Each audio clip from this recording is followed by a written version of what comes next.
reason that, I would say every organization, uh, there are mentors to that for that organization or champions Hmm. for that organization. In our case, uh, our champion is, and she is a champion for a number of other organizations. Hmm. Is Julie Pride, Oh, the yeah. director of CUPHD. And so when we first got wind of the ARPA funding and the interest on the part of county board to do something for the immigrant community and organizations that work with immigrants, I approached Julie and we sat across the table in her office and said, what would you say is the primary area that if we were to get some fresh funding, what area do you think is the primary unmet need Hmm. in the immigrant community? And she didn't hesitate. She said, well, mental health, uh, counseling, counseling around all the issues in families that immigrants face, including not so much substance abuse, but alcoholism, spousal Hmm. problems, problems with children and teens. There's just not adequate culturally competent resources available to the community, and that would be a great thing to to pioneer. And I don't want to say that there's none of that available at all. There is, but there are not. I don't think the type of resources that we're bringing. Our group, it's not just ISCU; it's a group of organizations are bringing to approach this problem, and that, of course, is combined also with, I think, the second half of the project. The one half is uh, addressing mental health issues and well-being in the immigrant community. The second half of the project is language access, focusing on the Guatemalan community, which I think is probably the community that has the largest stream in recent years of people coming into Champaign, Urbana, uh, but also the group that has least access and understanding to the resources, not just for health, but for a Hmm. number of areas. So that language access will also build the capacity of uh, an association of Guatemalans that are learning to improve their interpreter skills and to have a better understanding of how to deal with issues like medical and legal and other types of interpreting that will fall upon them to provide in the community. So Hmm. that's sort of where it got started. I will give credit to the county board uh, to having an interest. We approached them, um, and there was a meeting set up last fall where organizations uh, came to present to the county board, and also leaders of the different representations of immigrants and refugees in the community were there too to talk personally about the needs that they had. So I think that was a very good springboard for the county board, and then determined that they wanted to provide some resources in the first year from ARPA funds, and at least there's a good opportunity that there'll be second year funding as well. Hmm. Well, let's hope so. Um, the point about mental health care, I think, is really germane because any problem that you have is magnified by stress. And I can't think of very many things in life that could be more stressful than just kind of picking up your whole existence and trying to move it somewhere else and start over there where everything is different from what you're used to and where you come from. And so I'm sure that it's not a problem. Mental health problems are not unique to immigrants, but they are certainly going to be exacerbated by the immigrant experience, kind of overall, I would think.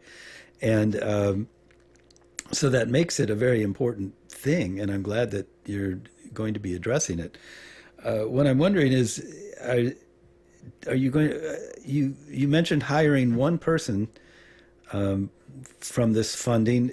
Are you going to be expanding your outreach in any particular new way because of it? Well, yeah, when I was referring to a caseworker that would kind of manage the approach, there are caseworkers or social workers in the other organizations that are involved Mm-hmm. that are part-time or full-time. uh, we will have the opportunity at ISCU to have some of the funding come from ARPA and then some additional funding, if all goes well, to make this into a full-time position. But that's the caseworker is merely the kind of the beginning and end of the process. The caseworker works to place the immigrants or refugees from the four organizations, the primary four organizations are involved in the grant, with the proper counseling and to identify the issue of the counseling. So there are a significant amount of funds to do counseling. That's mental health counseling that will be done face to face with organizations in our area, as well as telemental health, utilizing organizations where the immigrant or refugee can use their phone to to have a video therapy session with the counselor that's is, appropriate for the type of problem that they have. Mm-hmm. We'll be utilizing some of the folks from the Guatemalan language access to provide some interpreting. We are vetting these organizations that are going to be providing counseling as to their cultural competency and language competency, but there will also be, in some cases, a online interpreting service that will accompany the counseling. So the caseworker helps to identify and set up the appointment with the appropriate mental health counselor. Again, we know that this is not a one and out type of situation. We're assuming, and this is new ground. We will learn certainly in this project, but we're assuming that there will be at least on average 2.5 sessions with the counselor in order to kind of address the problem, get to know it more in depth, begin to work through potential solutions to the problems that are presented, and bring some resolution to the persons who are going through the counseling.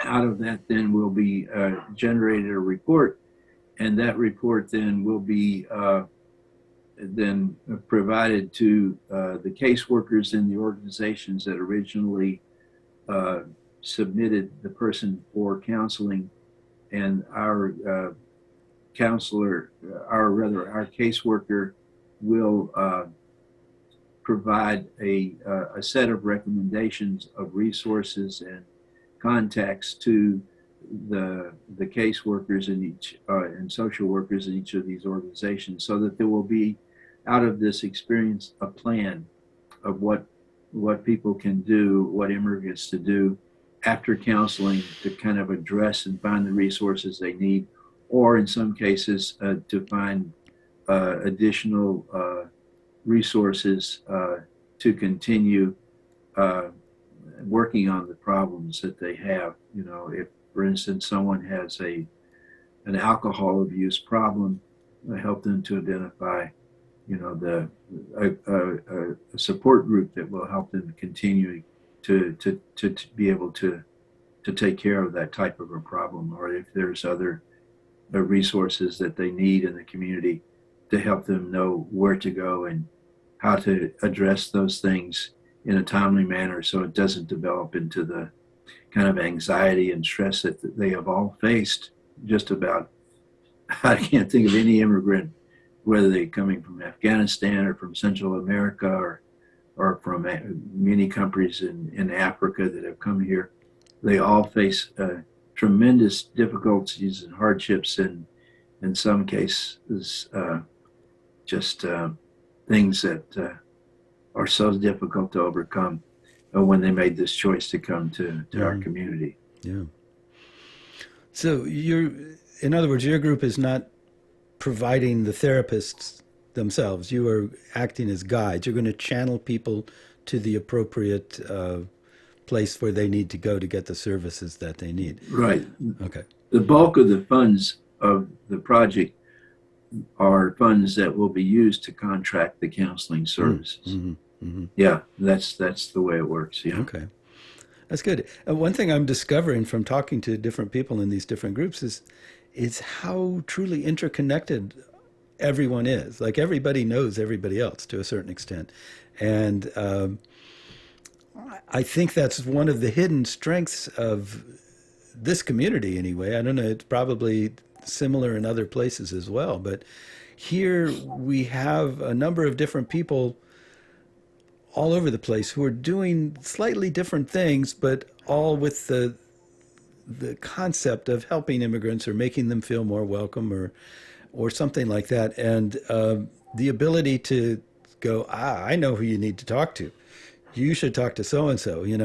That's really important. That's key because if you're just coming here from some other place and you don't know anybody, which again, this is not exactly correct because most immigrants that come here know somebody here, right? They're coming here because their friends have been here before, they have family members or something like that.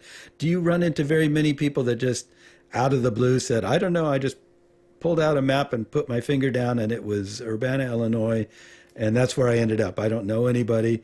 Never heard of the place until I showed up Yeah. here. That doesn't happen very often, does it? Yeah. There's so many, even the mainstream press, even in media. Uh, I just learned from a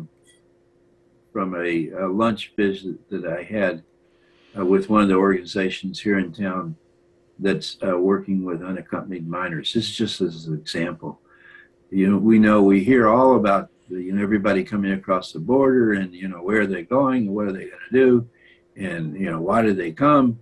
Well, the statistic is that 88% of the unaccompanied minors coming across the border, they have a destination in mind. They know where they're going. They're going to a relative or a close friend of their family. It's not that they're just randomly pointing their finger on a spot on the map and showing up. So people have networks. They have the Afghan community that started more than 15 years ago with one family that came here and really had no support at all, and somehow managed to find out how to survive. And then that family continued to sponsor other families and so on and so forth. And now, of course, we have a stream, Mm-hmm. of Afghanis, coming to Champaign, Urbana, and really now to neighboring communities like Arcola in Douglas County. So there are these streams, and the same is true with the Guatemalans. We're now the 25th largest population in Champaign, Urbana, 25th largest city in the seven-state uh, Guatemalan consulate region in Chicago. And so that's really saying quite a bit when Mm-hmm. you think that we're really just a small city to have that level of a population. Of course, uh, the numbers of there are so many people here from Mexican background and other Latin American countries, and the Congolese community is very large as well, and other communities of countries in Africa.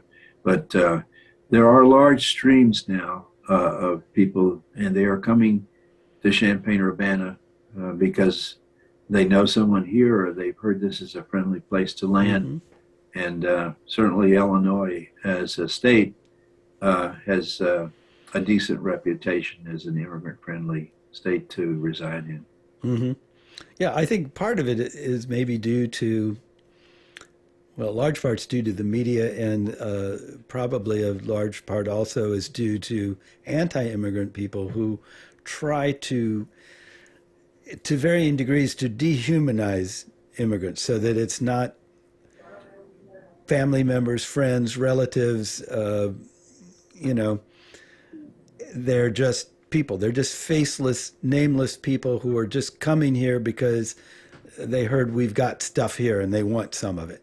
And that's kind of that has seeped over into media coverage to the extent that I think a lot of people don't really understand that this world is really very, very interconnected. I mean, people know each other. They nowadays, most people have a cell phone. They can call home to whatever country they come from and talk to their family there, and they can call here from some other place and say, okay, I'm coming over today. Rantoul, is that a good place? Yes. All right. We'll see you at this place. Here's the location. I mean, it's not just a random thing of just people flooding towards the United States for no reason. They're coming to be with somebody, to see somebody, to find Right. friends and family. That's true. And so I think that's really helpful for groups like yours, because it helps you connect with people, and it's not like you just drive up and down the streets and try to just guess who's an immigrant and say, hey, I've got some services. If you need help, let me know. It's more like you can find them and they can find you, in other words, right? Yeah, that's absolutely the case, Tom. But I also look. Um, I recently participated. The organization Indivisibly. Mm-hmm. That's a. I think there's more than 6,000 chapters across the United States. It's quite an active pro-immigrant Mm-hmm. progressive group, and I've participated in a panel discussion just recently, and one of the panelists is an immigration lawyer who actually ran for Congress and did not win from the Rockford area. Mm-hmm. She was opposed by the representative, what's his name, Adam, I forget his last name, the one that's quite outspoken Republican and opposed to Trump and his Oh, policies. You know who I'm I know who talking you about. mean, but I can't. I Yeah, don't. well, yeah, for the sake of our listeners, I'll look it Yeah. up on Google. But But in any event, she's quite knowledgeable. mm-hmm. And she made some points that I think, are important to realize that, you know, the media and the administration are not doing all that they could. I don't want to get too far off track here, but it's important, I think, for your listeners to take into account there is not a crisis at the border. That is a myth. That's mythology. Yeah. Look, the Customs and Border Patrol have the ability, and this is from knowledgeable sources. These are from people that have studied the problem. Mm-hmm. They have the capacity of processing 20,000 uh, persons per day. Uh, that is not the problem. The problem is that our Customs and Border Patrol uh, are not that interested in processing brown and black people. There's some real discrimination at the border. Someone arriving and I'm happy for these people, Afghanis and Ukrainians. They have a much easier time getting across the border than someone from Africa or from Guatemala. Yeah. I mean, it's just, and the level of dysfunctionality, which is the most polite word I could come up with the Customs and Border Patrol, is phenomenal. Mm-hmm. So that it would be the administration, I don't think, is prepared to really do the kind of reform. I mean, we talk about, and we have courageous people in other parts of the U.S. Talking about attacking the dysfunctionality of police force as well. The Customs and Border Patrol really leads the pack with the difficulties in that organization that are systemic. And so the President Biden also has the ability to provide paroles to people coming across the border. They don't have to be detained. They could be given paroles. And really, the history of people of getting paroles is those that have been given that is quite successful. They don't go to New Jersey and become gang members. They go to communities, they follow the rules, they show up at court when they're supposed to, and they contribute to the communities where they're living. And in some cases, they're building up the population base of vulnerable communities that don't have enough people to keep their schools open, and filling jobs that are difficult to do, that other populations than immigrants are not capable or don't want to do those jobs. So the crisis at the border is a manufactured crisis, and it's a very unfortunate that even the more progressive cable news, they really don't tell the story. And the administration, I understand, is fearful of being more aggressive about what they should be doing. But I think that's a mistake that they're making. Yeah, I'll get off that soapbox now. I agree with you, and this is perfect for this show, because if you listen to it with any regularity, you realize that I say kind of the same thing over and over again, week after week. And that's one of it right there, is that the administration is doing what they can or what they think they can do, but there are whole layers of people in organizations that are not necessarily going along with the program. So when you look and say, okay, what has Biden done? You have to look at what he's done, and then you have to look at how that's actually working on the ground, and then think about how hard it is to change that. The whole culture of an organization from the top to the bottom in a year is not going to change. And it had 4 years of being turned into something pretty nasty, and it's not going to turn into something all sweet and friendly in 6 months or a year. So even that being said, I mean, I agree with you that the president could do more, the administration could do more, but at the same time, they're ahead of the curve of what's actually happening on the ground, and that hasn't changed that much, and it hasn't changed enough. And it's going to take some time if it can even get there, and I don't even know if it can. But I mean, that is, like you said, that's just a point that I don't think a lot of people know, and I know the news organizations, the media, does a terrible job of conveying that message. They say things like that, but they don't really, I don't know, they don't really get the point across, I don't think. Anyway, we are kind of approaching the end of the show. We've got about 5 more minutes here. Is there anything that, I'm sure there's a lot that I haven't asked you that you want to get across, but here's your chance to deliver a message of some sort that I'm not getting at with my questions. Well, I think you have been very thorough in your questions, and I do, I appreciate the chance to have this conversation. Truly, it's been a pleasure on my part. I just want to reemphasize a point that you made earlier.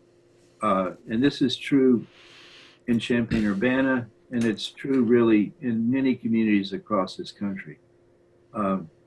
There are networks similar to what you see here. It's really an interesting network, because it's a network of organizations, members of the community, but there's also an awful lot of faith-based organizations, churches, the synagogue, mosque, a lot of different religious backgrounds that are common in their commitment to social justice and the interest of helping those coming to their community find a better life. Mm-hmm. And there really hasn't been, in my view, oddly enough, it was George W. Bush, I think primarily because of the influence of his wife, who in that administration, in those terms, introduced resources for faith-based and community organizations working in these areas. Hmm. There could be more resources. This ARPA grant is really a great step in the right direction. Uh, and all of us are very grateful that are involved in this to have that opportunity. But there could be, I think, legislation that provides sustainable resources for organizations that are working in these areas. It's a kind of a hodgepodge approach of where one can look to find resources and latching on to the unfortunate consequences of the pandemic in order to get resources to help immigrants in those areas. There really a lot more could be done with a few more resources because the main resource are the people themselves, Yeah. the people power, people that really want to make a difference and get the satisfaction of getting to know an immigrant or refugee family and learning about their customs and culture and having that friendship for themselves and their children. And these are things that are gifts that we should be able to receive the benefit Hmm. and be a part of that in our country and in our community. And I just hope that people like yourself that keep getting the word out week in and week out, that your listenership will take heed and get involved and find out what they can do. Yeah. Well, speaking of which, quickly, if someone wants to join your organization or help you in some way or support you in some way, what can they do? Well, we do have a website,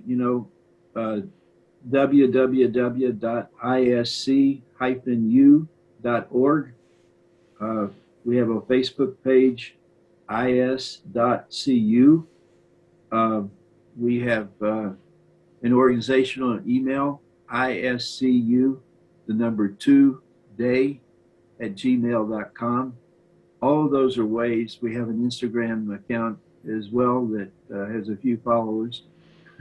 But all those are ways to get in touch with our organization, uh, or just coming out to the public health and going by the warehouse. We're there on Wednesdays.